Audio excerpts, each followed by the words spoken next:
முல்லைத்திணை மக்கள் மூங்கில் குழாய்களில் கொண்டு சென்ற உணவினை தம் எதிர்ப்பட்டவர் பசி நீங்க பகிர்ந்துண்ண செய்தியை கூறும் நூல் அகநானூறு.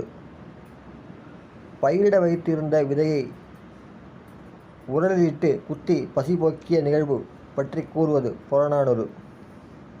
விருந்தினரின் பசியை போக்க வீட்டிலிருந்த வாளை விற்ற செய்தி புறநானூறு. விருந்தினர் மனம் கோணாமல் விருந்தளிப்பது எப்படி என்பதை கூறும் நூல் புறநானூற்றுப்படை. நண்பனைப் போல விருந்தினர் உறவை பாராட்ட வேண்டும், இனிய சொற்கள் பேச வேண்டும். கண்டிடம் பசு அன்பு காட்டுவதைப் போல விருந்தினர் எலும்பே குளிரும்படி அன்பால் நெகிழ செய்ய வேண்டும் என கூறும் நூல் புறநானூறு. இந்திரர் அமிழ்த ஏறுதாயினும் இனிதன தமியர் உண்டலும் இலரே என பாடல்கள் இடம்பெற்ற நூல். இது முக்கியமானது, கொஸ்டின் கேட்டிருக்காங்க. புறநானூறு. விருந்தோம்பை நீட்சி கொடை.